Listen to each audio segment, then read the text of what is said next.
नमस्कार दोस्तों, कैसे हैं आप लोग। चलिए, फर्स्ट एंटीना के क्वेश्चंस हैं। फर्स्ट क्वेश्चन है, the basic requirements of transmitting antennas are high efficiency, low side lobes, large signal to noise ratio और नन ऑफ द मेंशन। इसका जो राइट आंसर होगा वो होगा हाई एफिशिएंसी। क्यों? क्योंकि द ट्रांसमीटर एंटेना के the basic characteristic of any transmitter antenna is to radiate the signal with the high gain and high efficiency. आपका हाई गेन होना चाहिए एंड हाई एफिशिएंसी होनी चाहिए। और जबकि जो ये तो ट्रांसमीटर एंटेना का है, रिसीविंग एंटेना के क्या कैरेक्टरिस्टिक्स हैं कि it should have low side lobes. ये लो साइड लेवल लोब्स होने चाहिए, लो साइड लेवल लोब्स होने चाहिए। एंड दूसरा, large signal to noise ratio होना चाहिए। Large signal to noise ratio मतलब signal power to noise power है। ये कब लार्ज होगा? जब नॉइज पावर कम होगा, तभी होगा ना। तो receiver antenna should have the characteristic of low side lobes and large signal to noise ratio. तो ये high efficiency is the right answer है। Next question is, dash is a device that converts electrons to photons or vice versa. That means from photons to electrons. You know that antenna is a device that has the power to convert the electron into photons and vice versa. वही तो करता है, electron को photon में convert करता है। Transmitter antenna क्या करता है? ट्रांसमीटर एंटेना जो होता है, it converts electrons into photons. ये इलेक्ट्रॉन्स को फोटॉन्स में कन्वर्ट करता है। Photons are the light energies ना। Transmitter antenna converts electrons into photons, जबकि जो रिसीविंग एंटीना होता है, it converts photons into electrons. ये फोटॉन्स को इलेक्ट्रॉन्स में परिवर्तित करता है। तो इसका जो राइट आंसर होगा वो ए ऑप्शन होगा। नेक्स्ट क्वेश्चन है, the basic equation of radiation that is applied to any antenna irrespective of the type of antenna is। क्या होगा? IL is equal to Q V, I Q is equal to L V, या ये equation होगी, या इसका answer होगा IL is equal to Q V. Basic जो equation of radiation होती है, इट इज ऑलवेज, आपने पढ़ा होगा बेलानिस में, जो एंटेना की फेमस बुक है, IL is equal to Q V होता है। ठीक है, आपने पढ़ा होगा Q is equal to I T. T is what? Time is equal to distance upon speed, that means L upon V। यही हो गया ना। तो I is the time change in current, L is the length of the current element. L क्या होता है? Length होता है of current element. Current element that means I into D L, यही करते हैं ना। Q is the charge and V is the velocity और एक्सेलरेशन ऑफ द चार्ज, आप कह सकते हो। A is equal to D V by D T होता है ना, rate of change of velocity with respect to time. ठीक है, तो ये इक्वेशन होती है।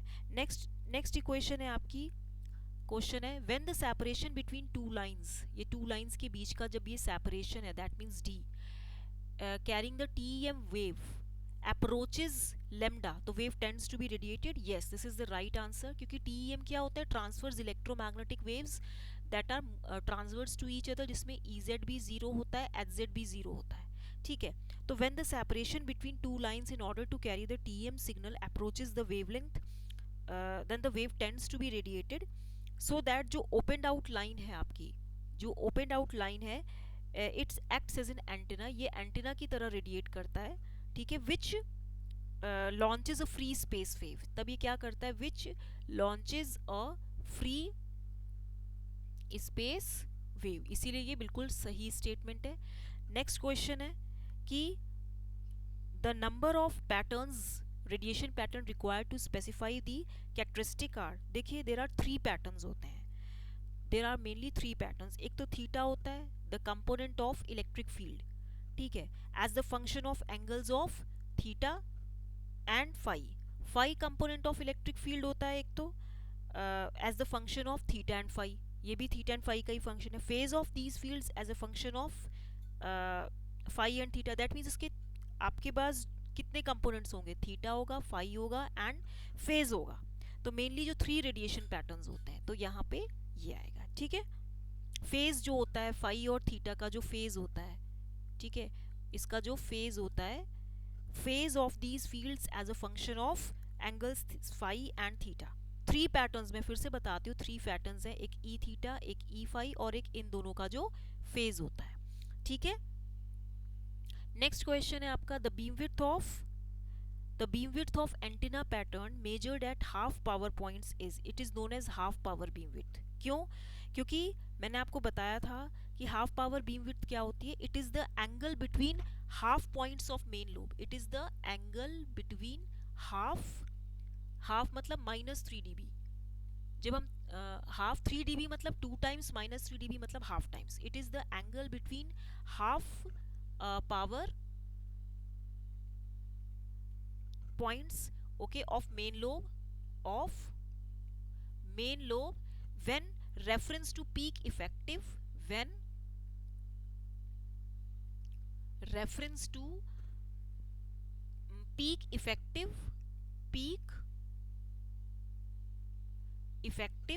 radiated power of main lobe. देखो beam width क्या है?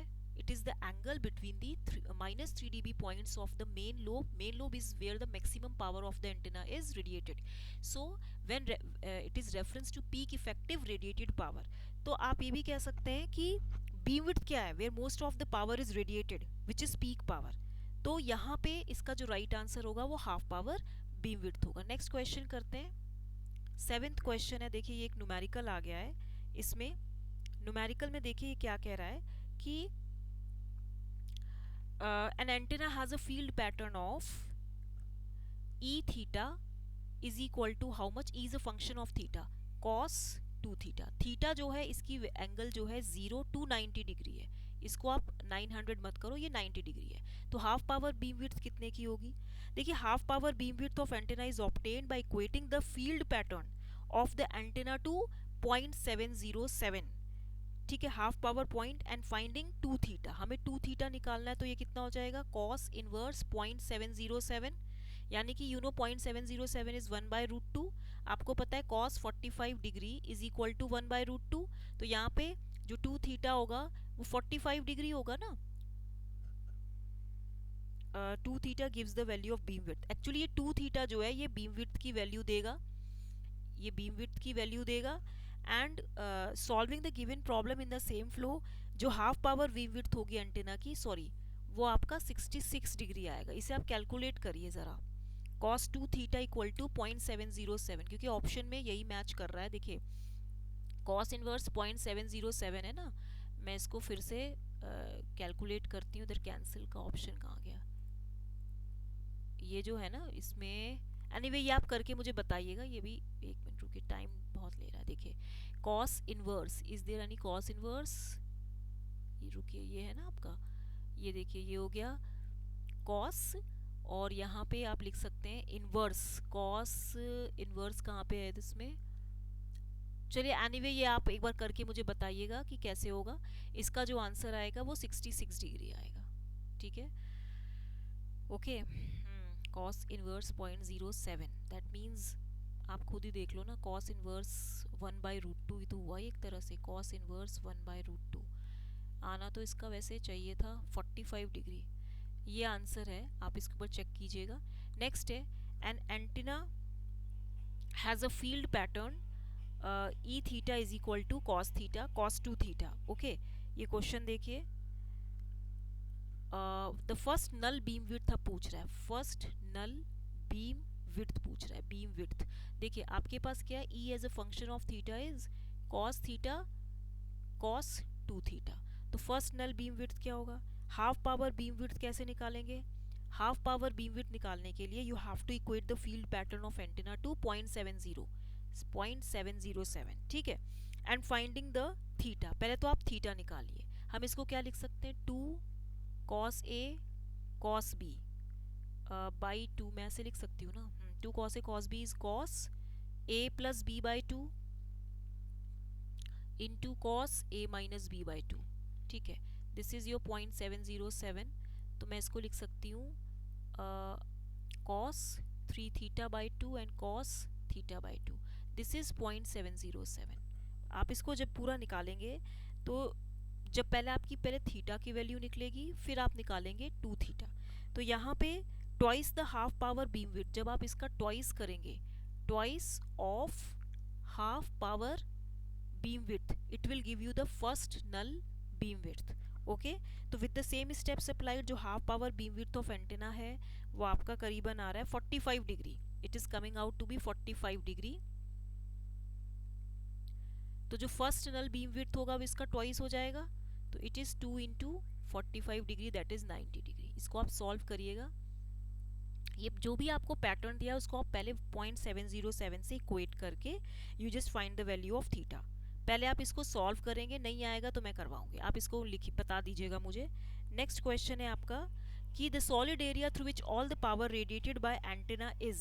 देखिए इस केस में the solid area through which the all the power is radiated, उसको हम क्या बोलते हैं, बीम एरिया बोलते हैं। बीम एरिया क्यों बोलते हैं, because it is the solid angle through which all of the power radiated by antenna would stream as p as a function of theta comma phi, ठीक है, and it is maintaining its maximum value। इसकी maximum value कहाँ आती है, beam area पे आती है, ठीक है, and zero elsewhere होती है, zero elsewhere होती है, ठीक है। so this value is approximately equal to the angle subtended by the, it is equal to the angles subtended by half power points, half power points of the main lobe, half power points of main lobe in the two principal planes। एक horizontal plane होता है, PP मतलब principal planes, एक horizontal plane होता है और एक आपका vertical plane होता है। तो what do you mean by beam area?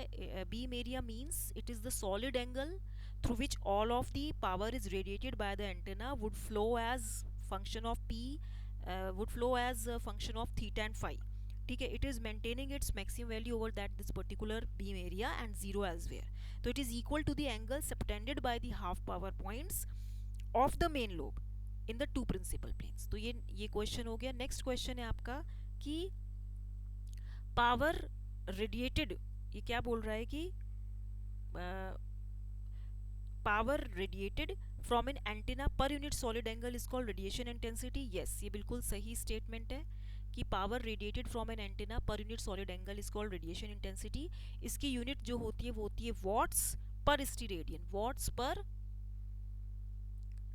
स्टीरेडियन होती है और पर स्क्वायर डिग्री होती है, पर स्क्वायर डिग्री होती है। You know radiation intensity is what, power per unit solid angle ही तो होता है, तो पर स्क्वायर डिग्री होता है। तो रेडिएशन इंटेंसिटी इज व्हाट, इसको हम generally U of theta comma phi बोलते हैं ना, ये आपने पढ़ा होगा, है ना।